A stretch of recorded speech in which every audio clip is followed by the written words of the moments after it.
Okay, good afternoon, everybody. Uh, Last time we discussed the differences between standardization and normalization. I posted the lecture for you. We also started discussing the similarity and dissimilarity. First of all, for attributes, different types of attributes, that is nominal, ordinal, interval, ratio scaled. And then we discussed how to quantify dissimilarities and therefore dissimilarities between different data objects, that is records themselves, right? In this context, we looked at a couple of distances, namely the Euclidean distance, the Minkowski distance, the various forms of Minkowski, and the Mahalanobis distance, right? Today, I'm going to start with what are the common properties of a distance. Okay, any distance, for example, these distances, when can we use them as a metric? When can they be called as a metric? That means when they can be called as a standard measure to measure the to be employed in the algorithms. Okay, now any distance uh, which satisfies three properties, namely positive definiteness, symmetry, and triangle inequality. Any distance that satisfies these three properties is known as a metric. So, this is a question that is generally asked in a theory exam sometimes. How would you term a distance measure? How would you know that a distance measure is a metric or not? Okay, so these are the three properties. What is the first property? The properties themselves are very simple and very intuitive.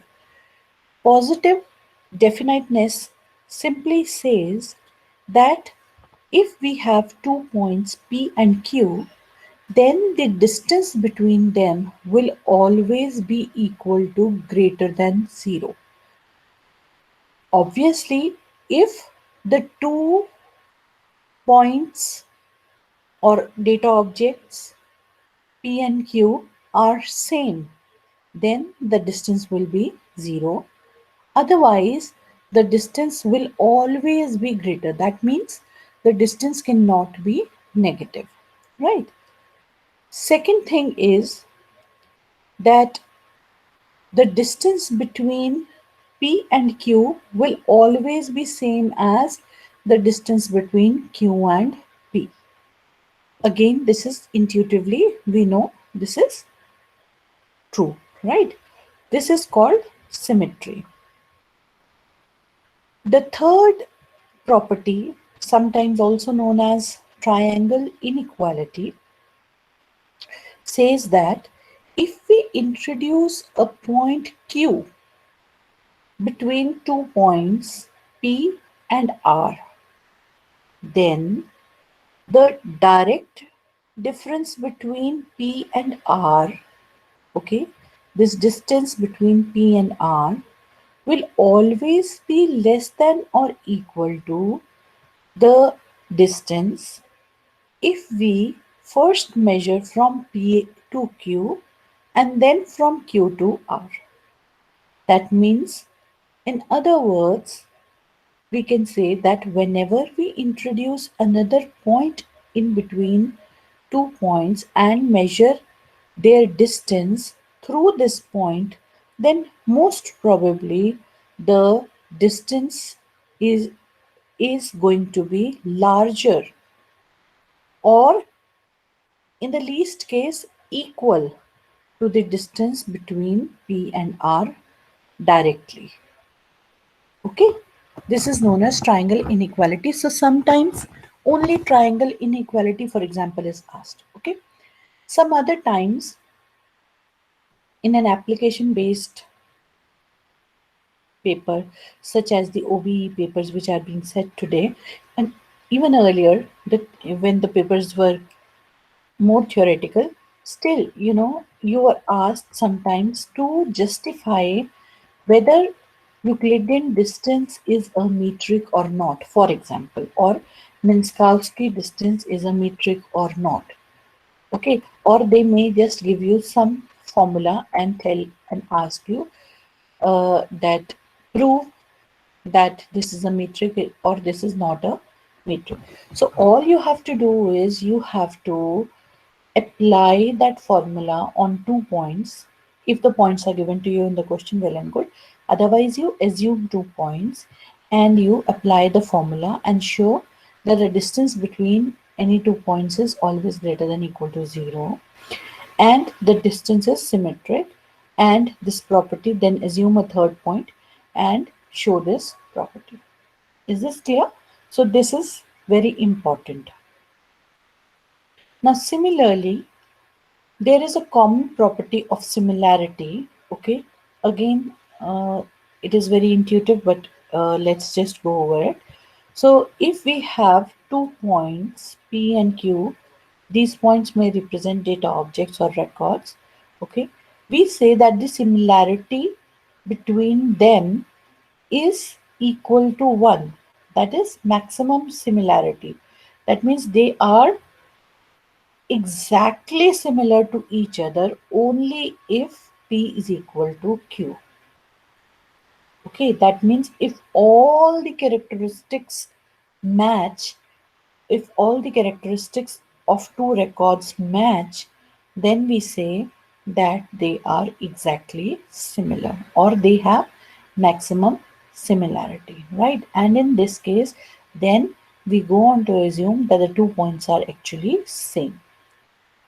The second property of similarity is symmetry. That means if P is similar to Q, then so will be Q to P. Okay. So again, you can see that this is intuitive.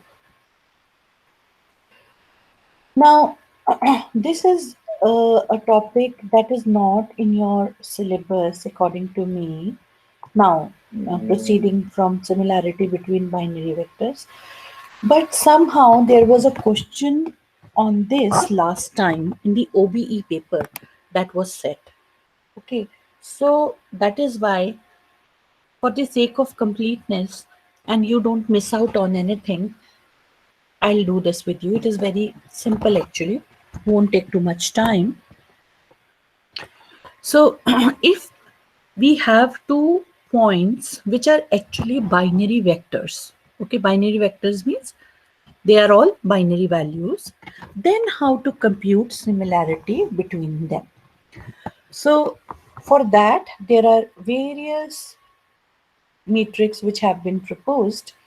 Two of them are the simple matching coefficient, also known as SMC, and the other one is the Jacquard's coefficient, okay, generally represented by J. Now, to compute both of these, what do? We we first compute these uh, quantities. The first is M01. Okay, so this is the number of matches. Okay, this is the M denotes the number of matches where there is a 0 in binary vector P and 1 in binary vector Q. Okay, similarly M10, where there is a 1 in P and corresponding 0 in Q.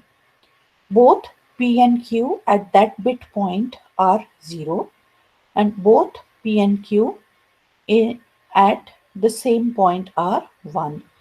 Okay, so we take the count of these, we make a count of these numbers, and then SMC, that is the simple matching coefficient, uh, measures the ratio of the number of exact matches.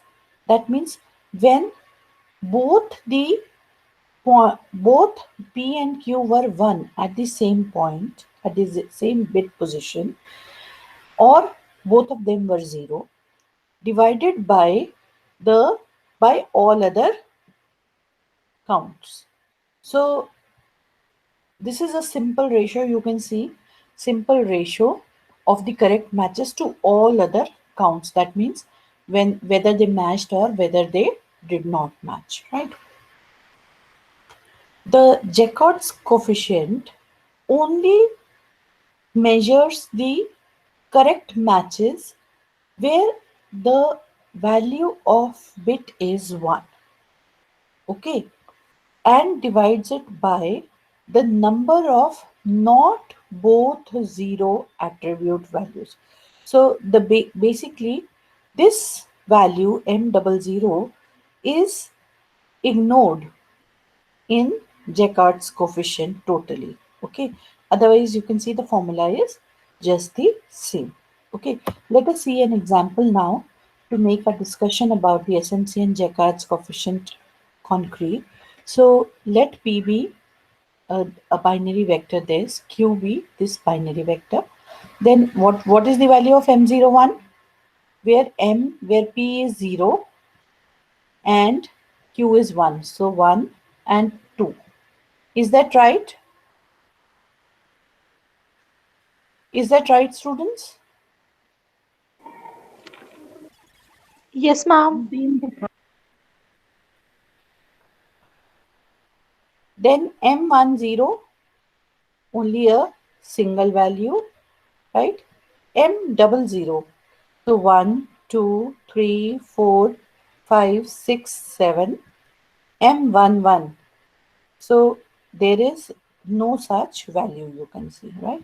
So SMC will be 0 plus 7 divided by 0 plus 7 plus 1 plus 2, right?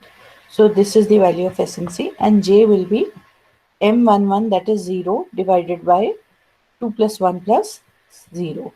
So this is equal to obviously 0. So this is the value of the Jacob's coefficient. Okay. And then there is something known as cosine similarity. Now, what is cosine similarity? Cosine similarity is a way to gauge similarity between two different document vectors. Okay, so what is a document vector? A document vector is basically uh, a vector that summarizes the frequency of words in a particular document. Okay, so this is directly derivable from the document term matrix that I did with you earlier. Okay, so if I have these two document vectors with me, then how do I find out how close these documents are, how related these documents are, how similar these documents are? I use cosine similarity. The formula for cosine similarity is cos d1 d2 is equal to the dot product of d1 d2 divided by the length of vector d and length of vector d2, right? So how do we find out the dot product? Dot product, we simply say 3 into 1 plus 2 into 0 plus 0 into 0 plus 5 into 0 plus 0 into 0 plus 0 into 0 plus 0 into 0 plus 2 into 1 plus 0 into 0 plus 0 into 2. Okay, so this is what is being done here, and the value comes out to be equal to 5. And how do we find out the length of a document vector? So for that, we square each of these values, we add them, and then we take a square root. Okay, so 3 square plus 2 square plus 0 square plus 5 square plus all these 0 squares plus 2 square plus 0 square plus 0 square का under root comes out to be 6.4.8.1. Okay, so similarly for D2 it comes out to be this. So the overall value comes out to be 5 divided by this into this, which is this. Okay, so these are the formulas that you need to learn and apply.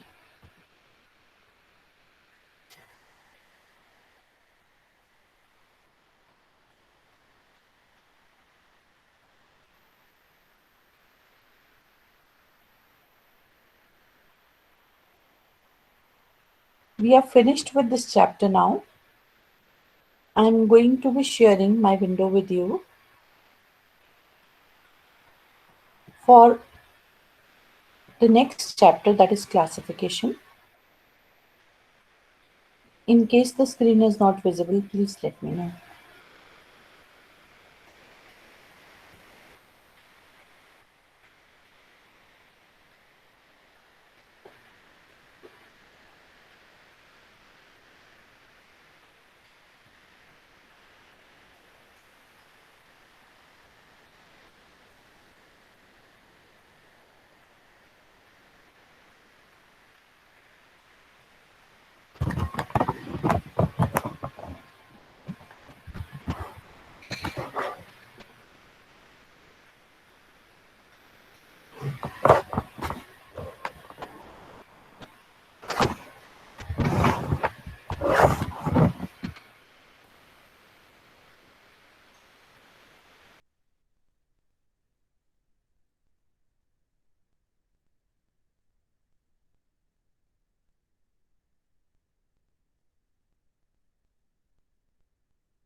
Please give me an input. Is my screen visible? Yes, ma'am.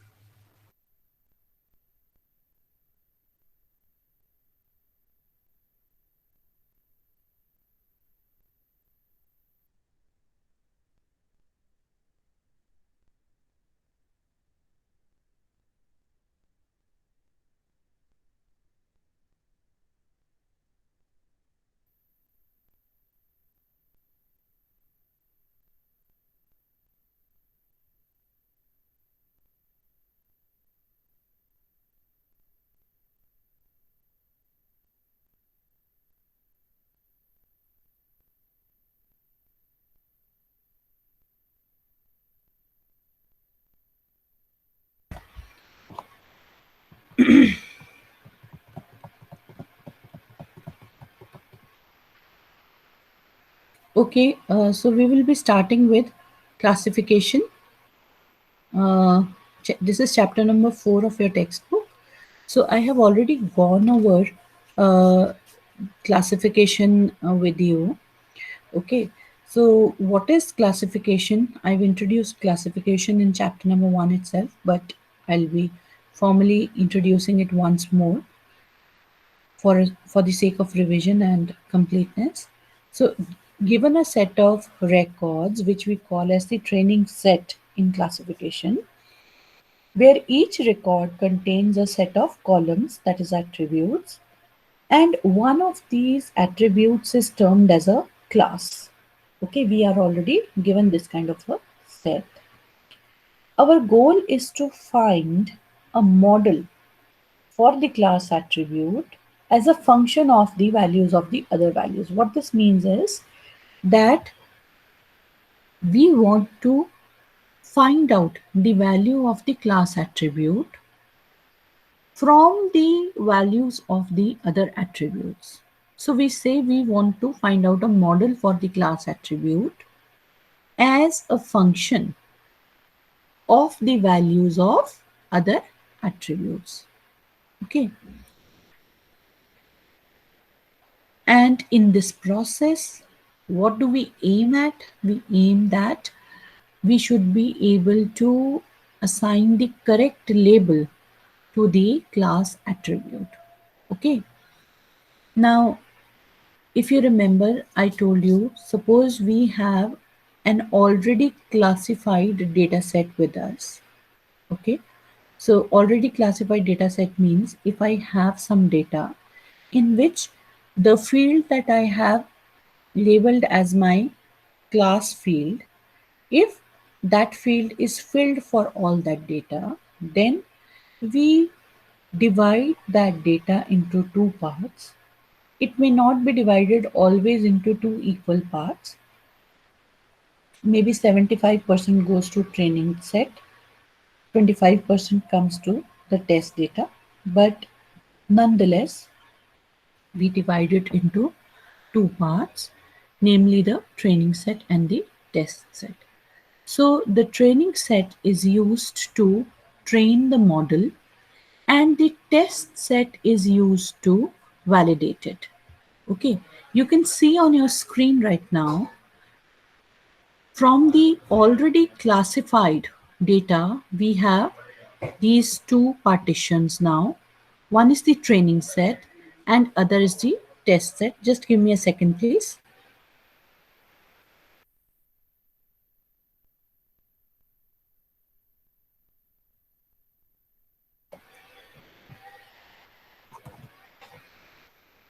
Yeah, so now the training set is used to, we write an algorithm, we make an algorithm that learns a model from this training set.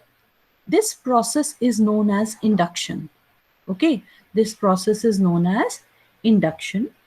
The output of this process is a model which is then applied on the test set. From this test set, we see whether the model that we've built is able to classify the tuples properly or not. Right? We match because we already have the labels for these records. Right? We match the labels that are generated by this model with the existing labels that we have for the test set, and we can then produce a metric, a number for the accuracy of this model. So suppose it was able to classify 9 instances correctly out of 10 instances, we can safely say that the probability of this model giving a correct output is 90%, right? This process is known as deduction. This process of application of the model is known as deduction. Okay. Now, what are the areas where classification is applied? So, the first is we've already seen some examples earlier in chapter 1 as well. So, we're just going to look at a couple of other examples here. The first is for cancerous studies, uh, classification is used. So the existing records of the patients are used. They already have this information whether a particular patient is suffering from cancer or not suffering from cancer, right? So accordingly, his or her tumor cells are benign or malign, right? So uh, we already have that data. From that data, we train a model and we try to predict for new people. So if for an incoming patient, we can just look at the characteristics and be able to predict with certain accuracy that this person is likely to suffer from cancer or not. That would be a good big discovery, right? It would be a very major breakthrough, right? So many such studies are being done currently. Then another example is when we try to classify the credit card transactions as legitimate or fraudulent. Okay, this example I have talked in a great detail earlier, right? Then classifying the secondary structures of proteins, okay, uh, based upon the existing biological data as either alpha helix or beta sheet or random coil, right? Then again, a very detailed example we did earlier when we talked about the classification of news. So we have certain stories. If you remember, I discussed the document term matrix there. I explained how to construct a document term matrix. So, categorizing the news stories as finance, weather, entertainment, and sports, etc. Right? All of these are documents. So, uh, text mining is generally used to do this kind of a categorization. Now, we are going to look at some classification techniques, that means the algorithms which help us to do classification.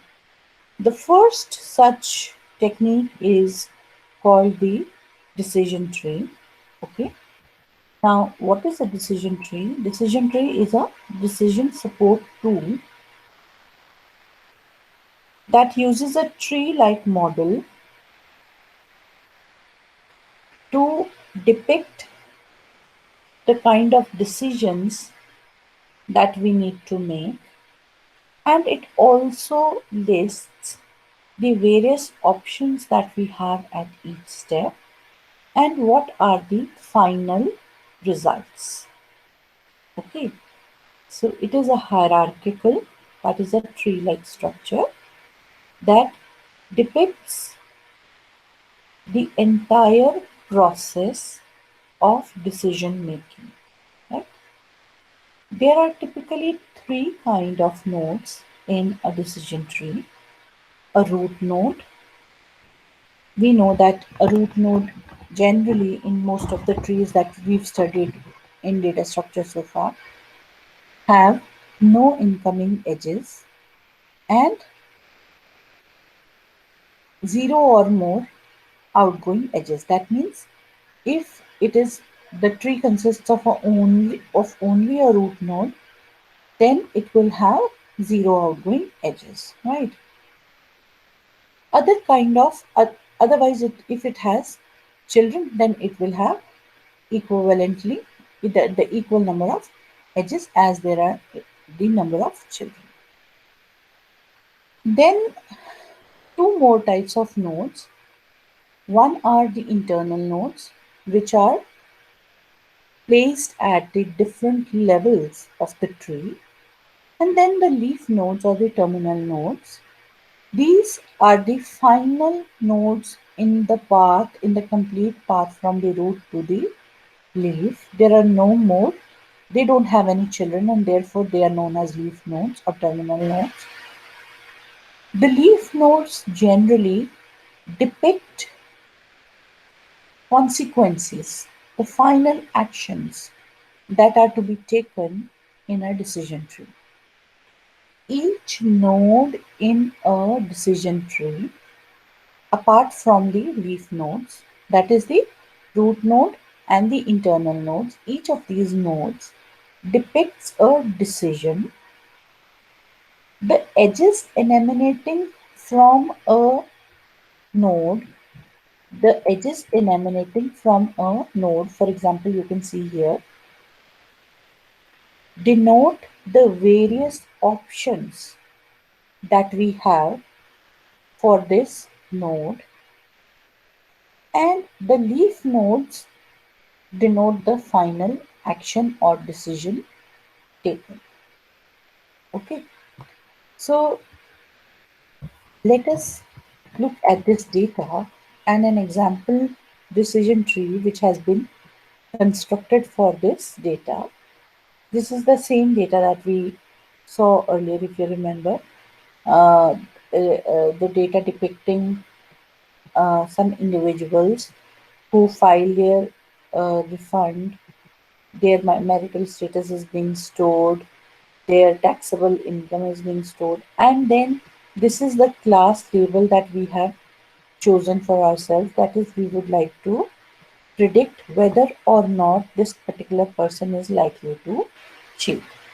Now, from the already available data, that is the training data, we build this model That is, in this case, we are building a decision tree. Okay, this decision tree will then be applied to test data to predict its accuracy, and finally to new tuples to predict whether a new person who is added to this database is likely to cheat or not.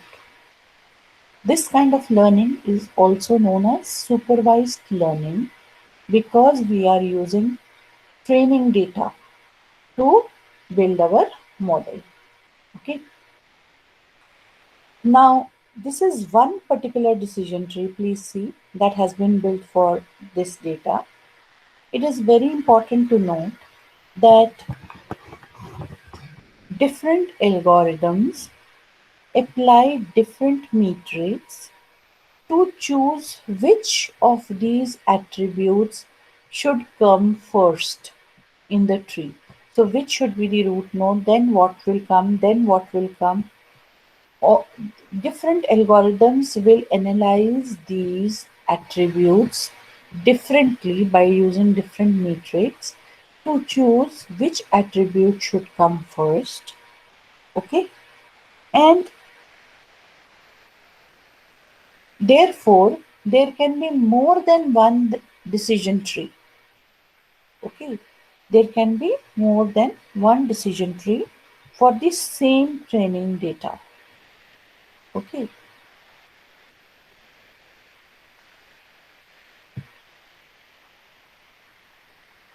so you can see for the same, even the presentation is showing us that for the same data, this is a slightly different decision tree. The essence is that there could be more than one tree that fits the same data. Now, let us look at how the model, once it is created, for example, this decision tree, once it is created, it, how it is applied. Okay, so suppose I have some algorithm based upon this training data. It has already built my decision tree, this model decision tree, which is this. Now I want to apply this model to the test data. So how will I apply? Please see, this is a simple case of matching. So refund, I go to refund, no, then this branch is chosen, marital status, married, then this branch is chosen, no. So we assign cheat to no. Is this clear? Right? This is how the particular model is applied. In the next class, we will see how to construct a model. That means we will look more into the induction, especially of the decision tree. So there are various algorithms for that, as I've been telling you. And uh, we will be looking at the Hunt's algorithm, which is in your course. But otherwise, there are many algorithms which are very popular. For example, ID3, Slick, T4.5, CART, Sprint. These are all algorithms which are very popular, and they use slightly different metrics to build decision trees. So each has its own advantages and disadvantages. So this is something, the Hunt's algorithm is something that I'm going to discuss in the next class. If there is any question you can ask, please stay on. I'll share the link of attendance.